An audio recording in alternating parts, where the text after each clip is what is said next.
नमस्कार साथियों, द खटक में आप सभी का बहुत बहुत स्वागत है। मैं आयुषी विजयवर्गीय आपके साथ। आज का ये मुद्दा काफी अहम है क्योंकि आज हम पहुंचे हैं गुड़ीसर गांव में। सबसे पहले हमने आपको स्कूल के हालात दिखाए और जब हमारा कैमरा और माइक यहाँ पर लोगों ने देखा तो उनके मन में भी कुछ उम्मीद जगी। उन्हें भी लगा कि शायद ये एक सही माध्यम होगा अपनी बात, अपनी आवाज प्रशासन और सरकार तक पहुंचाने को। और यही वजह कि यहाँ पर काफी संख्या में ग्रामीण भी जुट गए हैं, उनसे भी बात करेंगे। काफी संख्या में महिलाएं आई हैं, युवा आए हैं और यहाँ पर अब सबसे पहले एक महिला से जुड़ते हुए, क्योंकि घर और बाहर की जिम्मेदारी महिलाएं बखूबी निभाती है वर्तमान समय में। पर मैं आपसे जुड़ना चाहूंगी क्योंकि देखिए स्कूल के हालात तो हमने देखे, क्या आसपास भी गांव में ऐसे ही हालात है? क्योंकि रोड भी हमने देखा अच्छा कुछ खास नहीं है। पानी वानी की समस्या किस तरीके से आप देखते हैं? सर नमस्कार, सरकार देवी, मैं आपसे निवेदन करती हूँ। मैं हिंदी हिंदी आती नहीं है। आप मेरे जिस भाषा में स्कूल के बारे में मांग कर रहे हैं। मेरे स्कूल में मेरा बच्चा बहुत परेशान है। यहाँ पर पत्थरों की झुपड़ी बनी है। कोई जांक है, बीजी है, वो तूफान में ना है, बच्चा परेशान है। आप मेरे स्कूल दे दे बीजो। स्कूल के बारे में पानी वानी मार पे सड़क बड़क कुछ नहीं है, बना जो भी टूटा फूटा है बस। देखिए इन्होंने कहा कि यहाँ पर ना सड़क है ना पानी है और अगर स्कूल की बात करें तो ये भी टूटे फूटे पत्थरों से झोपड़ झपड़ी जो झोपड़ी की तरह एक स्कूल बना हुआ है। आप कुछ कहना चाहेंगे माता जी? कितने साल से इस गांव में रह रहे हैं? आप कुछ बताएंगे कितने साल से ये गांव में रह रहे होते हैं? 20 साल हुआ है। 20 साल हुआ है। 20 साल से आप लोग यहाँ रह रहे हैं, तो 20 सालों से ये ऐसे ही हालत है? सभी तो कहीं है कौन वोट मांगने के लिए लोग आते हैं आपके पास, बड़े बड़े नेता? आया था वोट मांगना है, गाड़ी में घोए पकाया वोट भाड़े दे रहा तब आप उन्हें बोलते हैं कि क्या किया आपने गाँव के लिए? मां सभी तो कहीं नहीं है। पानी रोए कोनी हेड पंप के घर बस बीजू पानी बीजू कहीं है, रोड बीजी कहीं नहीं है। हमें देखिए बनी है रोड वही कटे नु है कोनी जा। देखिए इनका कहना है कि रोड भी नहीं बनी हुई है। पानी की बात करो तो एक हेडपंप लगा हुआ है। तो देखिए घर के काम के लिए तो हेडपंप का जो पानी है वो बहुत जरूरी होता है। सुबह कितनी भीड़ लगती है वहाँ? ऊंचा नीचा करा देते पानी आया था। कितनी भीड़ लगती है सुबह हेडपंप पे पानी भरने के लिए? पानी बीजी कहीं नहीं। नहीं, कितनी भीड़ लगती है? मतलब कितनी देर लग जाती है आपको पानी भरने में? देर तो लगी थी हेड पंप लगाते। हाँ 40 महिला खड़े हो रहे हैं उस बाज में पानी में मोल रहा टंकी डालाता हूँ। कितना टाइम लगे मैं? 20 साल हुआ यहाँ पे रहता ना। मोर बड़ो गांव में एक डाणी बनी थी, उसके बाद में सब गांव है यहाँ पे। और हमें पानी भी नहीं है और सड़क भी नहीं है। गांव गांव में सीसी रोड बना है, आगे से नहीं है। हाँ, स्कूल भी नहीं बनी है। स्कूल रिवाना पहले से समझा है। पहली बार 2 साल से बच्चा यहाँ पर सड़ रहा है। आप सबके बच्चे यहीं पढ़ रहे हैं? हाँ, सबका बच्चा है कि आसपास कोई और स्कूल भी नहीं है? आसपास नहीं है, बहुत दूर है, 2-4। देखिए इनका कहना है कि इनके टावर जो है वो परेशान हो रहे हैं। देखिए माइक पर बोलिए, मुझे बताइए क्या समस्या है? हाँ स्कूल धनुड़ा है, मुसलमान बाल है, मन बाल परेशान करे रहा। हाँ बिजनेस लड़का तो दूर पढ़े रहा है, लड़के अनकेत मिला, यार बात है स्कूल। देखिए इनका कहना है कि यहाँ पर चलिए लड़के तो फिर भी जैसे तैसे करके दूर की स्कूल में चले जाते हैं, पर जो महिलाएं हैं यानी कि जो छोटी छोटी बच्चियां हैं उनको कैसे दूर भेजा जाए? और यही सरकार हमेशा कहती भी है कि बेटी बचाओ बेटी पढ़ाओ, पर बेटी क्या इस माहौल में पढ़ पाएगी सुरक्षित तौर पर? ये भी एक बड़ा सवाल है। यहाँ के कुछ पुरुष भी हमारे साथ है, आपसे भी जुड़ना चाहूंगी। कितने सालों से इस गाँव में रह रहे हैं आप? हम मैडम 2003 से न्यू गांव ग्राम पंचायत गुड़ीसर से अलग और राजसा गांव शिवपुरा बनाया है। उसे 2003 से हम लगातार इसी गांव में, पहले हमारा 4-5 घर थे और धीरे धीरे होकर के अब 40 से 50 घर है हमारे यहाँ। एक चीज और मुझे बताइए कि यहाँ पर कितने लोग रहते होंगे लगभग इस पूरे गाँव में? पूरे गांव में लगभग 50-60 घर है, उसमें 400-500 लोग रहते हैं। यानी कि 400-500 वोट है। वोट है 500 वोट तो हमारे लगभग ये पास में ढाणी दूर दराज से 700 वोट है। 600-700 वोट है। जब सरकार का गठन होना होता है, सरकार चुनी जानी होती है, तो वोट मांगने के लिए तो बड़े बड़े नेता आते होंगे? बड़े बड़े नेता कोई नहीं आते। हमारे गांव के 4-5 लोग ऐसे हैं, उनको बोले कि ये गांव वाले ढाणी वाले हमारे जेब में बैठे हैं, ये वोट पैसे वगैरह हमको दो, हम ये वोट लाएंगे। ऐसे मांग के हमारे पास आते हैं कि आप एक बार वोट दे दो काम हो जाएगा। वो काम निकल 5 साल चले जाते, फिर वो वापस कोई आते नहीं। सरकारें बदलती है पर काम कुछ नहीं होता। कुछ नहीं होता, जीरो काम है। रोड से रोड धंधोड़ा है नहीं, वो रास्ता बंद कर दिया। हाई कोर्ट का फैसला आने के बाद भी हो गया है, करीबन 12 महीना हो गया, अभी रोड का कोई खुलासा नहीं हुआ और वो रास्ता बंद पड़ा है। और इधर तो रास्ता हो गया खुला, लेकिन वो रास्ता अभी तक बंद पड़ा है। और ये गांव की हम कई बार है जो नंबर भी बन गया, लेकिन अभी तक कोई कटवाने नहीं दिए।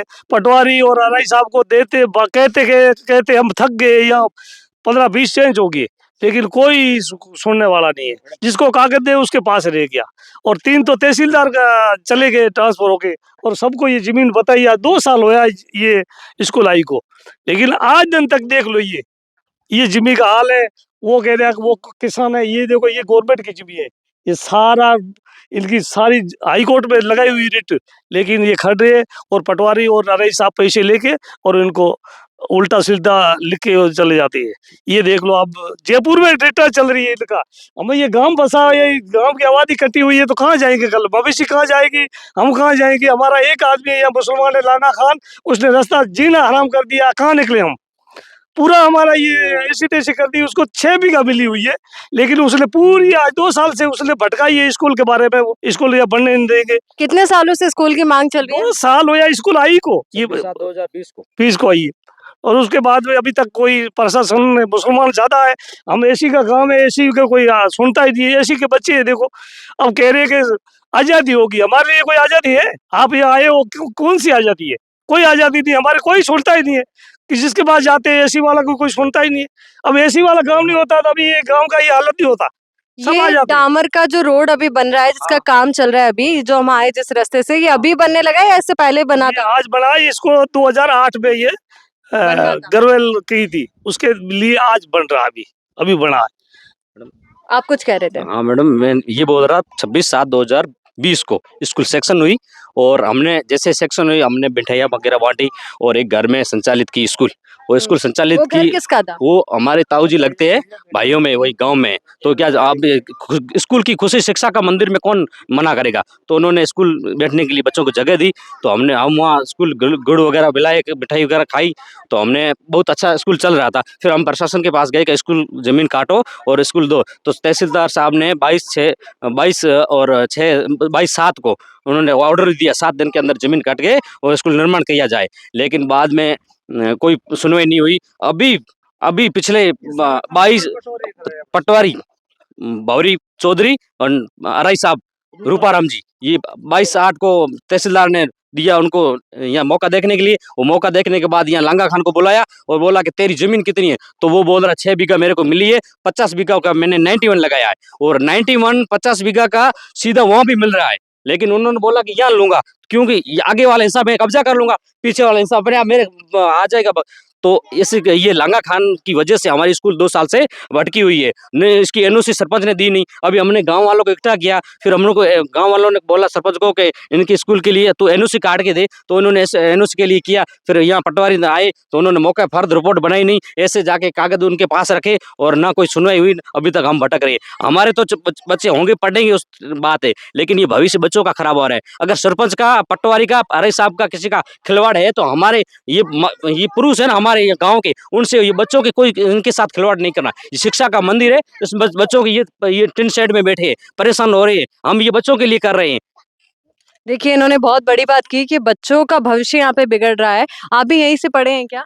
इसी गांव से? जी, मैं गुड़ीसर गांव से पढ़ा था। हाँ, क्योंकि यहाँ तो तब तक स्कूल भी नहीं था। कितने दूर जाते थे आप पढ़ाई करने के लिए? लगभग 3-4 किलोमीटर। पैदल जाते थे डेली? हाँ, पैदल जाता था।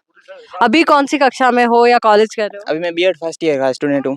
बीएड फर्स्ट ईयर का स्टूडेंट हो। बीएड का मतलब हो गया कि आप भी टीचर बनना चाहते हैं, शिक्षक बनना चाहते हैं। सोचिए कल को आप टीचर बनते हो और आपको भी एक ऐसा स्कूल दे दिया जाता है जहाँ पर भवन भी नहीं है, तो आपकी क्या प्रतिक्रिया होगी?